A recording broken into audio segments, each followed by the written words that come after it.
안녕하세요 여러분. 지식을 통한 휴식 시뮬레이션 에스프레소의 이정대입니다. 오늘은 시뮬리아 롤의 임플리시트 메소드와 익스플리시트 메소드에 대해 알아보겠습니다. 두 방법의 차이와 공통점, 특징 등에 대해서 살펴봅니다. 지금 보고 계신 화면은 3D 익스피리언스 플랫폼 또는 아바쿠스를 활용하여 비선형 동적 해석을 수행한 결과입니다. 참 신기합니다. 도대체 어떻게 이런 계산들을 할 수 있는 것일까요? 이러한 현상들은 주변에서 늘 발생하는 물리적인 현상들이죠. 벽에 부딪히는 공, 충돌하는 차량, 붕괴되는 철판, 크게 휘어버리는 구조물. 이처럼 시간 흐름에 따라 비선형적으로 변화하는 현상을 시뮬레이션 할 수 있고, 우리는 이러한 비선형 동적 해석 결과를 토대로 제품을 개발하고 현상을 미리 예측할 수 있습니다. 질량 곱하기 가속도 더하기 감쇄 곱하기 속도 더하기 강성 곱하기 변이는 구조물에 가해지는 힘. 동적 해석은 이러한 운동 방정식에 대한 해해, 즉 변이, 속도, 가속도를 구하는 것입니다. 정적 해석에 비해 뭔가 좀 더 복잡할 것 같습니다. 게다가 각 항들은 매트릭스와 벡터로 구성되어 있으니 벌써부터 골치가 아픕니다. 오늘의 주제인 임플리시트 다이나믹 애널리시스와 익스플리시트 다이나믹 애널리시스는 이 방정식의 해를 구하는 해석입니다. 오늘 영상을 통해 3D 익스피리언스 플랫폼 및 아바쿠스가 제공하는 두 기법의 차이는 무엇인지, 왜 이렇게 두 개의 기법으로 나뉘어져 있는지, 그리고 이전에 살펴보았던 뉴턴 랩선법을 활용한 비선형 정적 해석과는 어떠한 연관이 있는지 늘 그렇듯 제가 이해하고 있는 형태로 알아보도록 하겠습니다. 운동 방정식을 다루기 전에 일단 기본 개념부터 살펴보도록 하겠습니다. 영화 범죄 도시의 한 장면입니다. 그 다음 상황이 어떻게 될까요? 보기를 드리겠습니다. 1번 갑자기 약수를 청한다. 2번 상대방을 따뜻하게 안아준다. 3번 서로 전화번호를 교환한다. 4번 불꽃 사다구를 날린다. 정답은 4번입니다. 아마 여러분들도 맞추셨을 겁니다. 왜냐하면 우리는 배우 마동석의 표정과 손을 보면 따귀를 때릴 것으로 예상을 할 수 있기 때문입니다. 방금 우리는 현재까지의 정보만을 가지고 잠시 후 발생할 일을 유추하였습니다. 약간의 억지가 있지만 이와 같은 논리 전개를 물리 현상에도 적용할 수 있습니다. 이번에는 표정이나 손의 위치가 아닌 기울기라는 것을 활용해서 말이죠. 여기 시간에 따라 변화하는 어떠한 구조물의 동적 응답이 있습니다. 시간은 내가 정한 델타 t 간격으로 늘어나고 그 시간에 대응하는 응답들이 있습니다. 현재 저의 상황은 시간 0초에서부터 t까지의 결과는 알고 있고 t 더하기 델타 t에서의 응답을 구하고자 합니다. 응답을 구하는 방법은 이렇습니다. 응답의 차이 나누기 델타 t는 기울기이고, 이를 풀어 적으면 간단히 이처럼 표현할 수 있습니다. 이처럼 함수 값의 차이를 이용해 미분계수를 근사하는 방법을 유한차분 (finite difference라고 합니다. 다시 이 관계를 내가 알고 싶은 다음 순간의 응답에 대해 정리하면 이렇게 됩니다. 현재의 응답은 내가 알고 있고, 시간 간격 델타 t는 내가 정의한 것이니 이 역시 알고 있습니다. 식에 따르면 우리는 단지 기울기, 즉 미분값만 알고 있으면 다음 순간의 응답을 알 수 있네요. 이런 방식으로 시간 방향으로 한 칸씩 델타 t만큼 늘려가며 대응하는 구조물의 응답을 계산하는 것입니다. 잊지 말아야 할 것은 우리는 지금 이산화된 시간에 이산화된 응답을 다루고 있습니다. 그렇다면 기울기도 이산화된 지점에서의 미분값일 것입니다. 그렇다면 다음 순간을 예측하기 위해 우리는 현재 시간에서의 미분값을 활용해야 할까요? 아니면 다음 순간의 미분값을 활용해야 할까요? 시간 간격이 충분히 작다면 둘 다 가능할 것 같은데요. 이러한 질문에 대해 해석적으로 현재의 미분값을 활용해서 다음 순간을 계산하는 것을 익스플리시트 방법이라고 하고, 다음 순간의 미분값을 활용해서 다음 순간을 계산하는 것을 임플리시트 방법이라고 합니다. 한편 미분값이라고 말씀드렸던 항목들은 바로 속도와 가속도입니다. 속도는 단위시간당 거리의 변화율을 의미하고, 가속도는 단위시간당 속도의 변화율을 의미하니 둘 다 미분값이라고 할 수 있죠. 그럼 우리의 관심 대상인 운동 방정식으로 돌아가서 생각해 보겠습니다. 이 운동 방정식의 변이, 속도, 가속도, 하중은 모두 시간의 함수이므로 정확하게 적으려면 시간 t를 적어야 되겠죠. 이렇게 시간의 함수인 변이, 속도, 가속도의 값을 현재 시간 t에서의 값을 고려하여 이 평형 방정식을 만족시키는 계산이 익스플리시트 기법이고, t 플러스 델타 t의 값들을 활용해 계산하는 방식을 임플리시트 기법이라고 합니다. 이처럼 운동 방정식을 변환하지 아니하고 속도, 가속도, 변이 등을 직접 대입하여 시간이 델타 t만큼 변함에 따라 구조물의 응답을 계산하는 방식을 다이렉트 인테그레이션이라고 합니다. 그렇다면 그 기법들은 어떠한 것들이 있을까요? 교과서를 보면 이러한 기법들이 소개되어 있습니다. 이 중 실제로 3D 익스피리언스 플랫폼과 아바코스가 활용하는 기법은 두 개인데요. 익스플리시트 다이나믹 해석을 위해서는 센트럴 디퍼런스 메소드가 활용되고, 임플리시트 다이나믹 해석에서는 뉴막 메소드가 활용됩니다.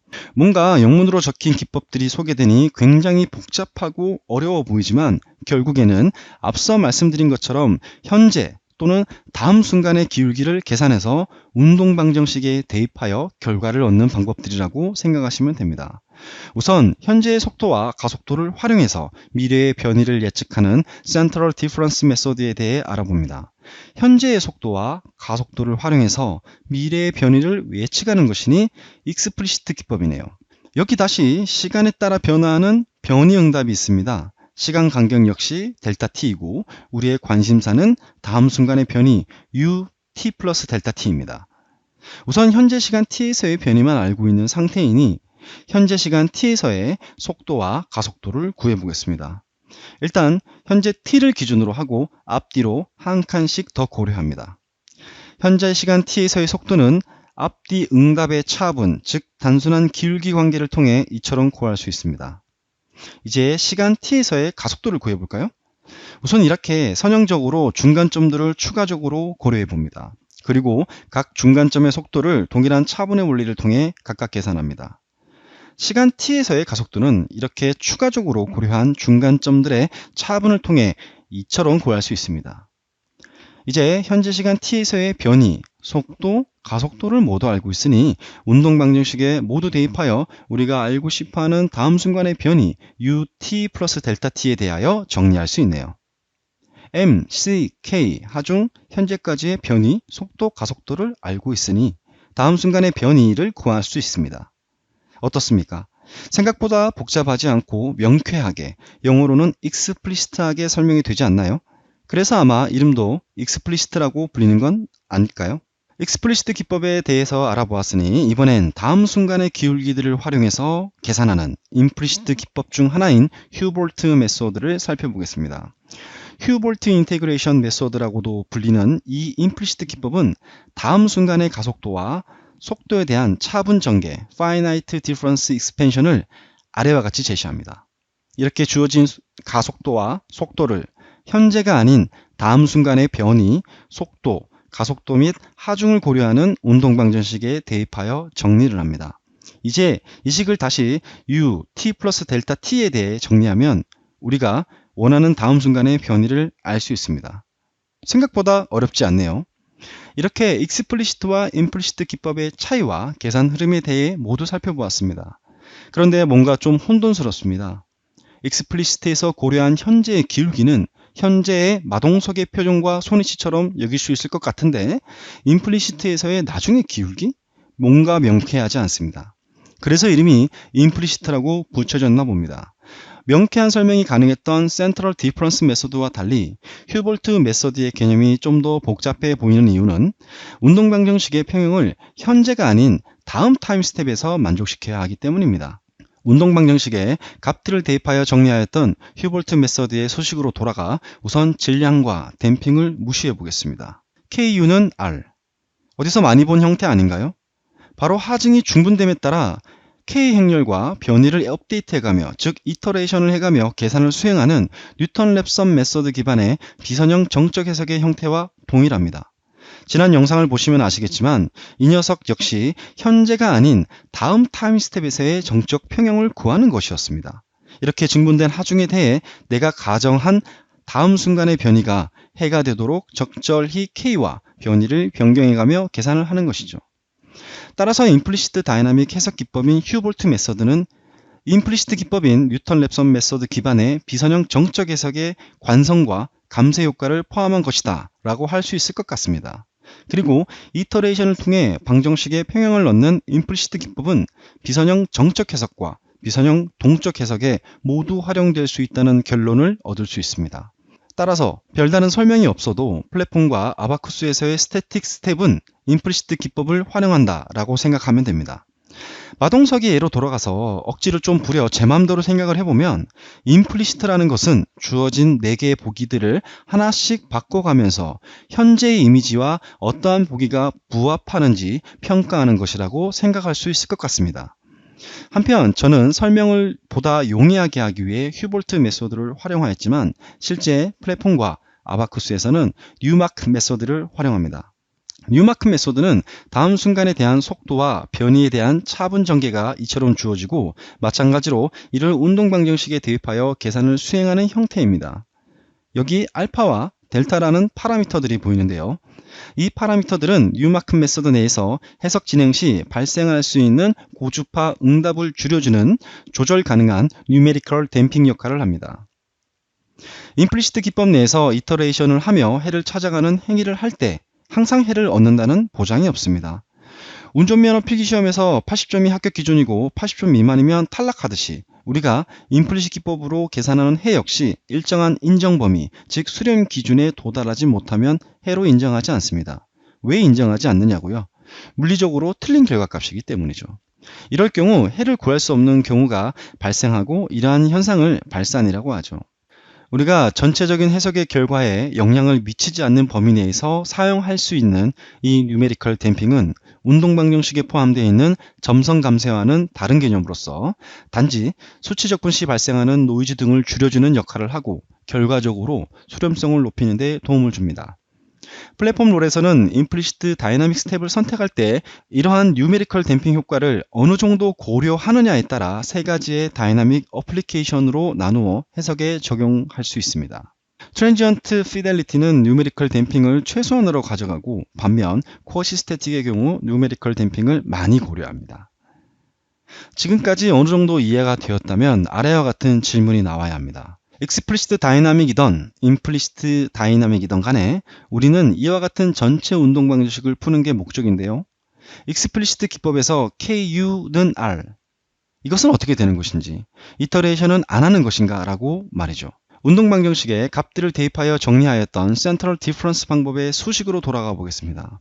센트럴 디퍼런스 메소드에서의 KU는 R, 이것은 이미 U를 모두 알고 있는 상태이므로 임플리시트 기법에서처럼 복잡하게 계산할 필요 없이 바로 계산이 되어 하중으로 처리되어 버립니다. 심지어 각 요소 레벨에서 처리되어 버리므로 글로벌 스티프니스 매트릭스를 구성할 필요도 없습니다. 또한 센트럴 디퍼런스 메소드에서 질량은 럼프드 매스를 활용합니다. 이렇게 되면 매스 매트릭스는 대각항만 존재하는 다이어고널 매트릭스가 되는데요. 이렇게 되면 복잡한 행렬 변환이나 연산 없이 해를 구할 수 있습니다. 그리고 수식에는 이터레이션을 요구하는 어떠한 항도 없고 해의 결과를 체크하는 수렴 개념도 필요가 없습니다. 말 그대로 익스플리시트하네요. 한편 글로벌 스티프니스 매트릭스도 없고 F는 KU 형태의 항을 찾아볼 수도 없으니 정적 해석에 일반적으로 활용하기에는 적합하지 않습니다. 지금까지 보면 익스플리시트 메소드가 이터레이션도 하지 않고 글로벌 스티프니스 매트릭스도 필요 없고 매스 역시 다이어고널 매트릭스를 사용하니 계산이 엄청 빠르다라는 것을 확인할 수 있습니다. 그렇다면 비선형 동적 해석에서는 익스플리시트 메소드가 더 좋은 방법일까요? 이 질문에 답하기 전에 생각해 볼 것이 있습니다. 왜 비선형 동적 해석을 수행할 때 2가지 해석 기법이 제공되는지 말이죠.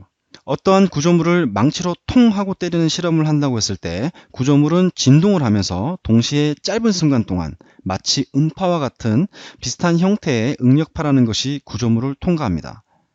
퍼져나가면서 에너지를 전달하는 것이겠죠. 그러한 웨이브 효과로 인해 구조물은 국부적인 응답, 로컬 리스폰스를 보이게 됩니다. 테드 벨리치코라는 사람이 이러한 주장을 했습니다. 구조해석 문제에서 구조물의 응답 시간, 즉 응답의 시간 간격이 웨이브가 구조물을 지나는 시간보다 크다면 웨이브 효과로 인한 국부적인 응답은 무시해도 된다 라고 말이죠. 바꾸어 말하면 웨이브 효과는 항상 존재하나 내가 고려하는 문제에 따라서 무시해도 상관없다 라는 것입니다. 그리고 이렇게 문제를 바라보는 것을 inertial problem이라고 이름을 붙였습니다. 눈치채셨겠지만 우리가 오늘 다루는 두 기법인 임플리시트와 익스플리시트 기법 중 하나가 이러한 이너셜 프로블럼을 해결하는 데 활용됩니다. 그것에 대한 결론은 잠시 후에 내리겠습니다. 다시 오늘의 주제로 돌아가서 질문을 드리겠습니다. 임플리시트랑 익스플리시트 기법 모두 일정한 시간 중분 델타 t가 필요한데요. 두 기법 중 어떤 기법이 더 큰 시간 간격을 우리에게 허락할까요? 바로 임플리시트 기법입니다. 생각해보면 임플리시트 기법은 이터레이션을 통한 정확한 해를 찾는 행위를 하기 때문에 수렴만 된다면 시간 간격을 좀 더 늘린다고 해서 해석의 결과가 틀리지는 않을 것이기 때문입니다. 이렇게 수렴만 된다면 해는 안정적이고 정확한 값이기 때문에 임플리시트 기법은 unconditionally stable, 즉 무조건 안정적이다 라고 합니다. 반면 익스플리시트 기법은 구한 해가 맞는지 틀린지 확인하는 단계, 컨버전스 체크 자체가 없기 때문에 시간 간격을 함부로 늘리면 엉뚱한 해석 결과를 얻게 됩니다. 따라서 임플리시트 메소드에 비해 상대적으로 매우 조밀한 시간 간격을 고려해야 합니다. 방금 내가 구한 해가 맞는지 확인을 안 했으니 조심스럽게 매우 조금씩 해를 찾아가야 하겠죠. 익스플리시트 메소드에서는 이러한 이유에서 안정적인 해를 얻기 위한 조밀한 시간 간격, 즉 스테이블 타임 인크리먼트를 구하여 해석에 적용해야 합니다. 이 스테이블 타임 인크리먼트보다 더 큰 시간 간격을 활용할 경우 부정확한 해를 얻게 될 것입니다. 스테이블 타임 인크리먼트는 구조물을 대표하는 각 요소별로 책정됩니다. 플랫폼과 아바쿠스에서는 각 요소마다 탄성계수, 바 정비, 재료 밀도 등을 고려하여 일단 웨이브 스피드를 계산하는데요. 탄성계수가 커지면 웨이브 스피드도 커지고 밀도가 커지면 웨이브 스피드는 작아집니다. 그리고 요소 크기에 이 웨이브 스피드를 나누면 우리가 필요로 하는 스테이블 타임 인크리먼트, 즉 해석에 활용할 시간 간격이 계산되죠. 왜냐고요? 속도는 시간분의 거리니까요. 한편 이러한 과정은 프로그램 내에서 자동적으로 수행됩니다. 이러한 관계에 따라 밀도, 즉 질량이 커지면 스테이블 타임 인크리먼트는 커지게 되는데요. 이는 해석 속도 향상에 유리하죠. 플랫폼에서 제공하는 매스 스케일링 기법은 재료 물성을 새롭게 정의하지 않더라도 매스를 스케일링 해줘서 해석에 고려되는 스테이블 타임 인크리먼트를 늘려줘서 해석 시간을 줄여주는 효과를 제공합니다. 생각해보면 스테이블 타임 인크리먼트라는 것은 웨이브가 특정 요소를 지날 때 그 웨이브의 효과를 놓치지 않기 위한 최대 시간 간격이라고 생각할 수 있습니다. 이처럼 익스플리시트 메소드는 해가 안정적이라면 스테이블 타임 인크리먼트가 특정 값보다 작아야만 한다는 조건이 필요하기 때문에 용어적으로 conditionally stable, 조건부 안정적이다 라고 합니다. 지금까지의 내용들을 통해 생각해보면 임플리시트 메소드는 큰 시간 간격을 허용하지만 각 타임 인크리먼트마다 이터레이션을 함으로 계산 비용이 많이 듭니다. 반면 익스플리시트 메소드는 매우 조밀한 시간 간격을 가져가야 하지만 각 타임 인크리먼트마다 계산은 임플리시트 메소드에 비해 훨씬 수월합니다. 그럼 벨리치코가 말한 이너셜 프로블럼, 즉 자잘하고 소소한 국부응답을 무시한 채 비선형 동적 응답을 구하는 기법은 어떤 기법이어야 하는지 결론 내릴 수 있습니다. 바로 임플리시트 다이나믹 메소드입니다. 임플리시트 메소드는 상대적으로 큰 시간 간격을 허용하기 때문에 각 요소별로 지나는 웨이브의 영향은 놓칠 수밖에 없습니다. 상관없죠. 우리는 자잘하고 소소한 국부응답을 무시하기로 했기 때문이죠. 그리고 큰 시간 간격을 허용하므로 타임 스텝 측면에서 매우 효과적이죠. 하지만 각 인크리먼트별 이터레이션이 많아지면, 다른 말로 비선형성이 지나치게 크면 해석 시간이 더 오래 걸리거나 해를 얻지 못할 수도 있습니다. 익스플리시트 다이나믹 메소드는 비선형성이 매우 높더라도 해를 구할 수 있습니다. 가령 매우 짧은 시간 동안 충돌하는 두 물체를 해석할 경우 충돌과 동시에 발생하여 구조물을 통과하는 웨이브의 영향은 무시될 수 없고 고려되어야 합니다. 따라서 이러한 해석에 적합한 기법은 바로 익스플리시트 메소드입니다. 이번 영상에서는 임플리시트 다이나믹 애널리시스와 익스플리시트 다이나믹 애널리시스의 계산 원리 및 흐름, 차이법, 특징, 정적 해석과의 관계 등 중요한 사항을 모두 다루었습니다. 이러한 두 기법은 서로 상호 보완적입니다. 웨이브 이펙트를 고려할지 안 할지, 그리고 실제 계산에 소요되는 시간에 따라 각 기법을 선택하여 활용할 수 있습니다. 네, 오늘은 시뮬리아 롤의 임플리시트 메소드와 익스플리시트 메소드에 대해서 각각 살펴보았습니다. 다음 이 시간에는 고유 진동 해석의 개념과 프리퀀시 애널리시스 스텝이라는 주제로 찾아뵙겠습니다. 끝까지 시청해 주셔서 감사합니다. 행복한 하루 보내세요.